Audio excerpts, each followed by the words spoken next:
Rusty Quill presents The Magnus Archives.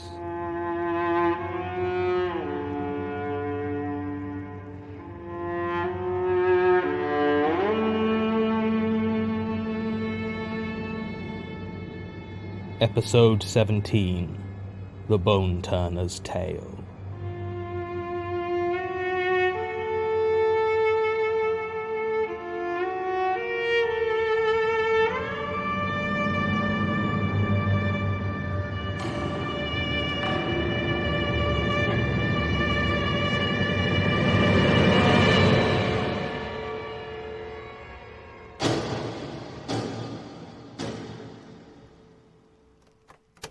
Statement of Sebastian Arakoya regarding a new acquisition at Chiswick Library. Original statement given June 10th, 1999. Audio recording by Jonathan Sims, head archivist of the Magnus Institute, London. Statement begins. Books are amazing, aren't they? I mean, when you think about what they really are. People don't give the actuality of language the weight it deserves, I feel. Words are a way of taking your thoughts, the very makeup of yourself, and giving them to another. Putting your thoughts in the mind of someone else. They are not a perfect method, of course, as there's plenty of scope for mutation and corruption between your mind and that of the listener, but that doesn't change the essence of what language is. Spoken aloud, though, the thought dies quickly if not picked up. Simple vibrations that vanish almost as soon as they are created. Though if they find a host, then they can lodge there, proliferate, and maybe spread further. Still, it is not a reliable method in terms of a thought's endurance, as humans are fragile creatures and rarely last a century. A book, though, is another story. There are written texts that have outlived the civilizations that created them. Imagine thoughts hundreds, thousands of years old, preserved and ready to be taken again. Corrupted or translated perhaps by a culture that does not understand them, but still, ideas that have outlived by lifetimes the mind that first conceived them. Will the thoughts that first ran through Shakespeare's head ever stop being thought by someone, somewhere? And a book so dense with a mind's fossilized creations, is it any wonder they have been ascribed such power throughout the ages? Or that an old library with heavy tomes covering every wall seems to have such a weight to it, beyond the physical presence of the texts it holds. I used to work at Chiswick Library. I didn't have such ideas back then, though. I just knew I loved books, always had. And so when the opportunity arose to work in my local library, I jumped at the chance. I had been a voracious reader ever since I was old enough to hold a book for myself, and even before that my mother tells me I would pester her constantly to read to me. I suppose you might say my mind has always been receptive to the thoughts that lurk in the written page. Still, Chiswick Library is a long way from the cramped and austere libraries you're probably imagining. It's light and airy, with bookshelves and carpets that speak more of cash-strapped local councils than of the rich majesty of knowledge. It has an extensive children's section, and the vast majority of its stock are dog-eared paperbacks of true crime, literary fiction, and reference books. It has a modest collection of books on tape, and the atmosphere, though quiet, is far from oppressive. In a word, I would sum the place up as unthreatening. It was 3 years ago when this happened. I had already been working there for about a year when the book first turned up. Now, we used to buy all of our books new, and I never did any of the acquisitions for the library, so I couldn't say when or where it might have been bought from. But it looked old and pretty beaten up when I first noticed it. It was handed back with 4 other books at the front desk, and as I was scanning them through, I noticed that one of the barcodes didn't seem to match up. The barcode and ISBN both registered as being that of Train Spotting by Irvin Welsh, but the book itself was an almost featureless black paperback, with a title on the front in faded white serif font, The Bone Turner's Tale.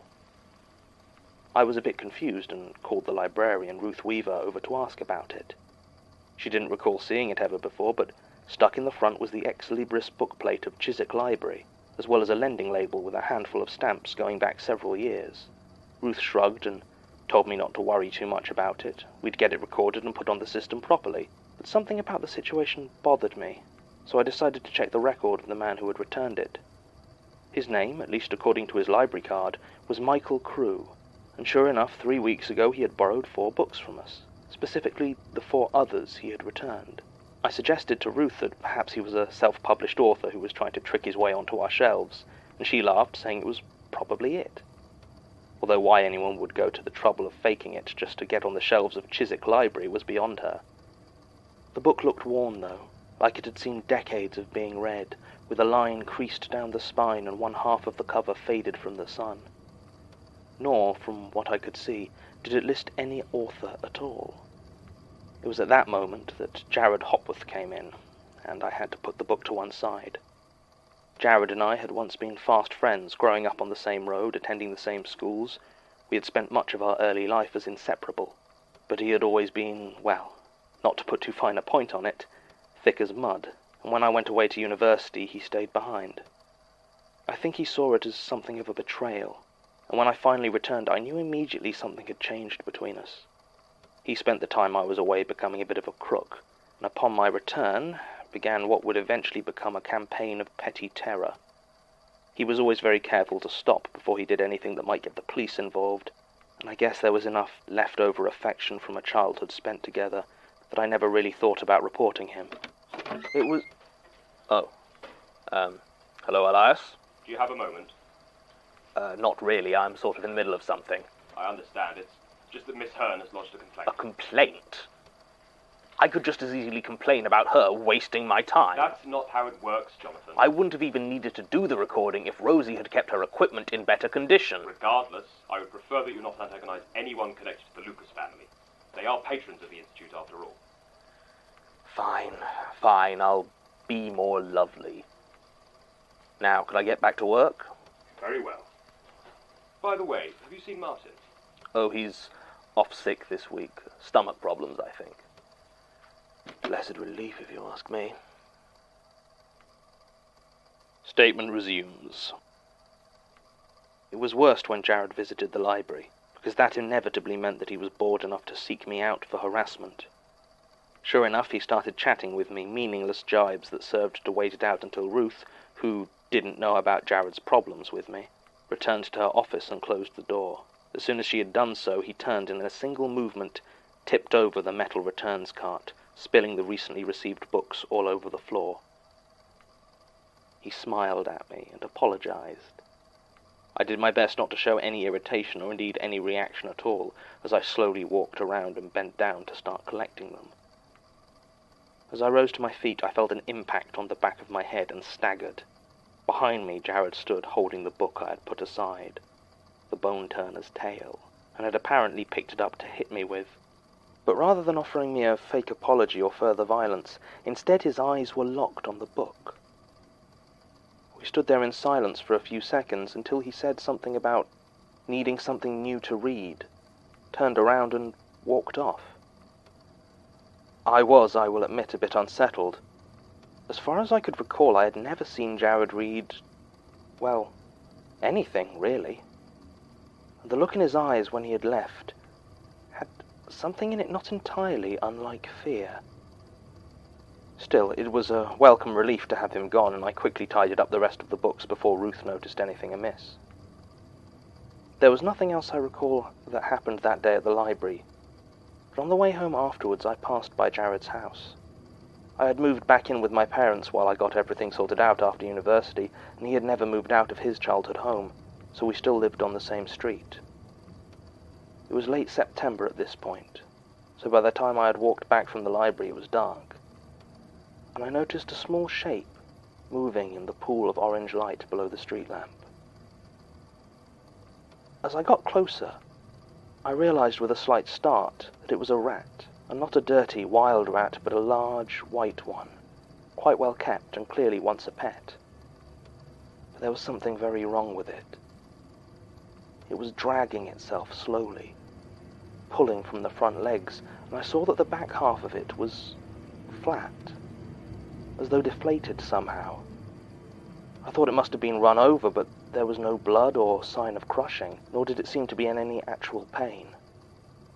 It just had a back half that flopped and twitched obscenely as it made its gradual way across the lighted pavement and out into the darkness.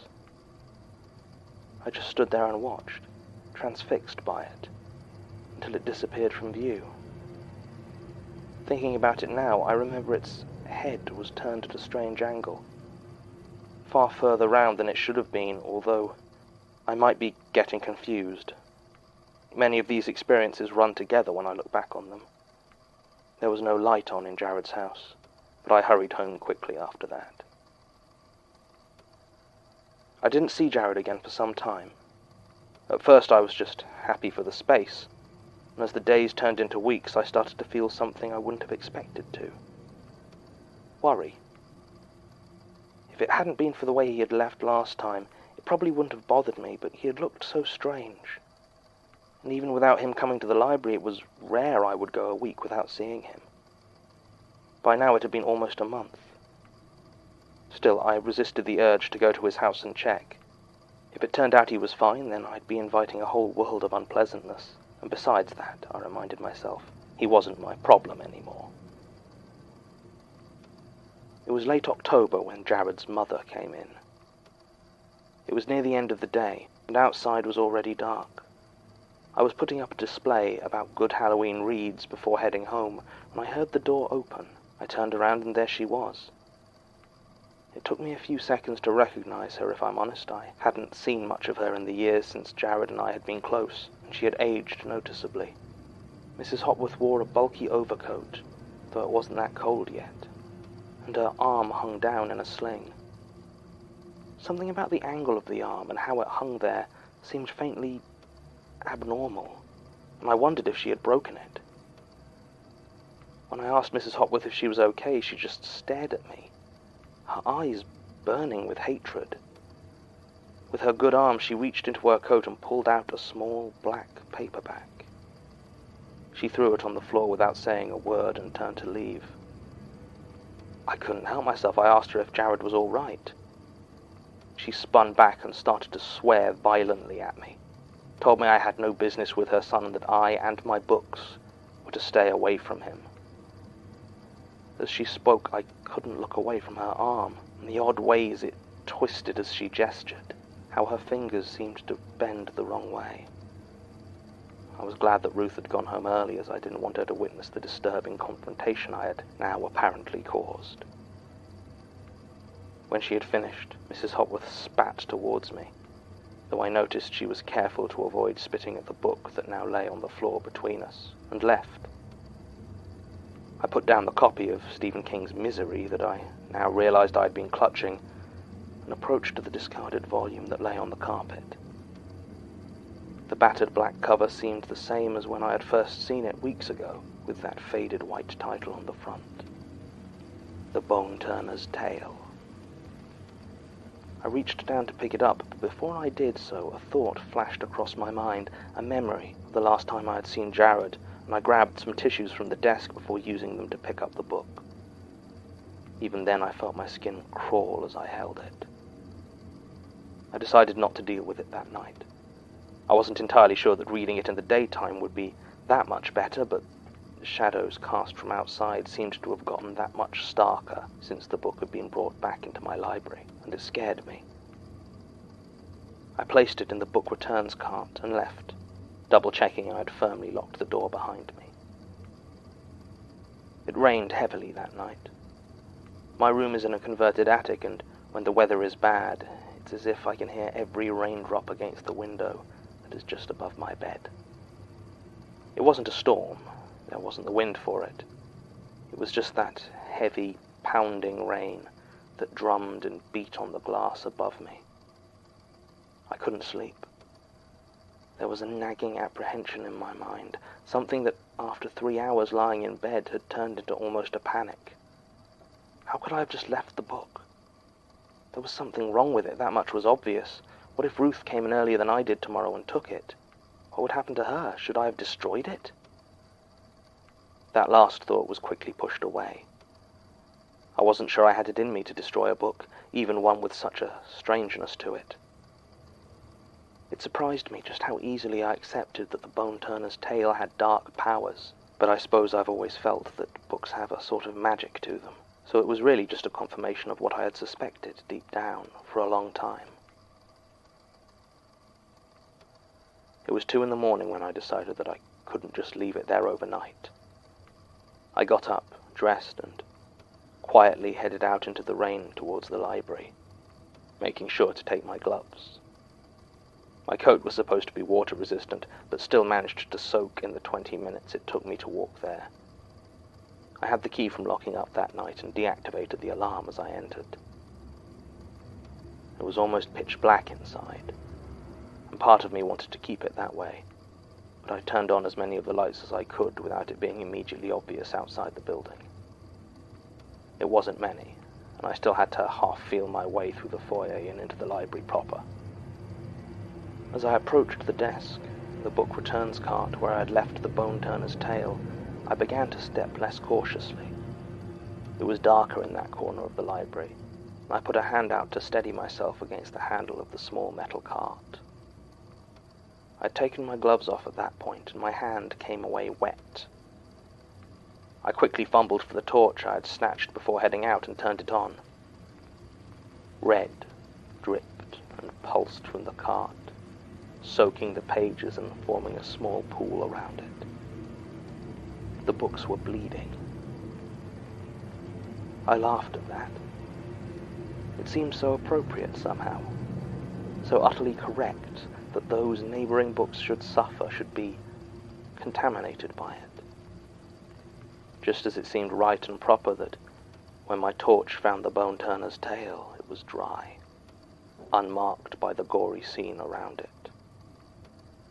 I put my gloves back on and carefully took out that sinister volume and placed it on the desk. Perhaps I should have fought harder against the temptation to look inside, but my curiosity was too strong. Thick gloves made turning individual pages almost impossible, and I still had enough good sense to keep them on. So I just opened it on a few random pages and started reading. Perhaps I was being paranoid. After all, I touched the book with my bare hands when it was first given into the library, and had no problems. But the image of Jared's mother wouldn't leave my head. How her arm had twisted when it moved. I decided to keep the gloves on. It was written in prose, and certainly seemed to be a story of some kind. The part I read dealt with an unnamed man, at various points referred to as the Bone Turner, the Bonesmith, or just the Turner, watching an assembled group of people as they made their way into a small village. It's unclear from what I read whether he is traveling with them or simply following them, but I remember being unsettled by the details he observed in them. The way the parson would move his hand over his mouth whenever he stared too long at the nuns, or how the cook looked at the meat he prepared with the same eyes that looked at the pardoner. It was only at that point that I realized the book was describing the pilgrims from the Canterbury Tales. Now, this certainly wasn't some lost section of a Chaucer classic. It was written in modern English, with none of the archaic spelling or pronunciation of the original. Besides that, the writing itself was of questionable quality. There was something compelling about it, though. The debate about how finished the Canterbury Tales were, well, it's a very real debate. In the prologue, over 100 tales are promised, but the most complete surviving version doesn't even reach 24. The book just sort of ends, with Chaucer adding a short epilogue imploring God for forgiveness, a plea that is generally read as sarcastic or rhetorical. I flicked ahead a few pages, and found the bonesmith had apparently crept up to the miller while he slept. It described him silently reaching inside him, and it's a bit hazy. All I remember clearly is the line, "And from his rib a flute to play that merry tune of Marrow took." And as for the rest, I don't recall in detail. But I know that I almost threw up, and that the miller did not survive. This was on page 16, and it was a thick book.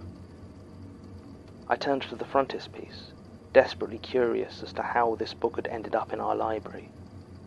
In the harsh light of the torch, I could see the creases and peeling edges of the Chiswick Library label, which usually meant it had been removed and restuck, or taken from another book entirely. I could even see the edges of another label underneath. Using a pair of scissors, I carefully peeled off the top one, but was disappointed. It was the label for another library, probably the last place it had been left, although I think it must have been in Scandinavia, because it was something like the Library of Jürgensburg, or Jürgenlight, or Jürgerlicht, or something like that. It didn't help me. I was all set to return to reading the thing when I heard the sound of breaking glass behind me. I turned around to see Jared Hopworth standing in front of the shattered window. Or at least, I assume it was Jared, as it demanded the book from me in Jared's voice, but wore loose-fitting trousers and a thick coat with a hood that almost completely covered his face. Or its face. He was longer than Jared had been, and stood at a strange angle as though his legs were too stiff to use. When he gestured for the book, I saw that his fingers looked sharp, as though the skin at the ends were being pushed into a tight point by something inside. I told him that the library was closed, because at that moment I could think of nothing else to say. He ignored me and demanded again that I give him the book. That was when I did something a little rash, which is to say I punched him. I had never really thrown a punch in anger before, or even desperation, so it came as quite a shock to me when I managed to drive a single solid fist into his solar plexus. But as I did this, and this is the part that still gives me nightmares, I felt his flesh give way and almost retract, drawing me in close. And then I felt his ribs shift, shut tight around my hand as though his rib cage were trying to bite me. They were sharper than I would have thought possible, and at last, this was what actually started me screaming. Never before or since have I ever screamed like that, and I'm still a bit surprised I'm capable of making such a noise, but there you have it. In my panic, I dropped the copy of The Bone Turner's Tale, and in less than a second, Jared was on it. He released my hand and grabbed it with a frantic desperation before he turned to run back out the way he came in. I started to chase after him until I saw how he was moving, how many limbs he had. He had added some extras.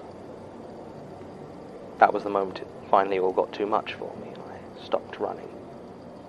It wasn't my book. It wasn't my responsibility. And I had no idea what I was dealing with. So I didn't. I just stood there in a daze and watched the thing that was once Jared disappear out into the rain. I never saw him again. The police turned up soon after. Someone had apparently heard my screams and called in a report. I spun some tale about falling asleep at my desk and being woken up by an attempted robbery. God knows how I explained the bloody books, because it wasn't some disappearing phantom. It took weeks to get out. Everyone seemed to believe me, though, and miraculously I kept my job. I haven't seen Jared in the years since, and I haven't done any further research on the book.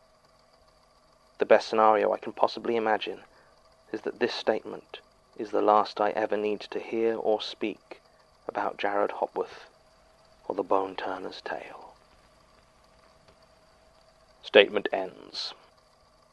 Well, this makes me deeply unhappy.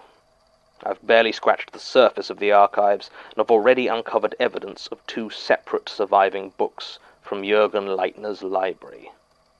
Until he mentioned that, I was tempted to dismiss much of it out of hand, but as it stands now, I believe every word. I've seen what Leitner's work can do, and this news, even 17 years out of date, is still very concerning to me. I'm going to have a discussion with Elias as to what we can do to address the issue. I know he'll just give me the old record and study, not interfere or contain speech again, but I at least need to make him aware of it.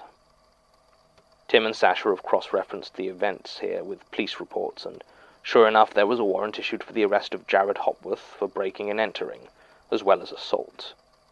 He was never found, though, and the crimes weren't serious enough to keep the case active for very long. I've been doing as much research myself as possible, but the book seems to have vanished along with him.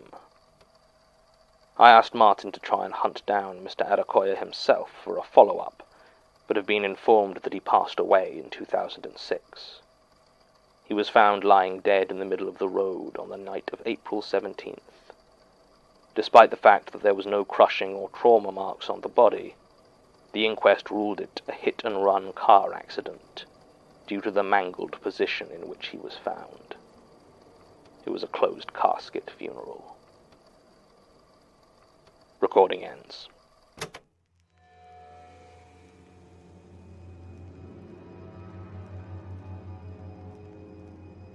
The Magnus Archives is a podcast distributed by rustyquill.com and licensed under a Creative Commons Attribution Non-Commercial Share-alike International License. Today's episode was written and performed by Jonathan Sims.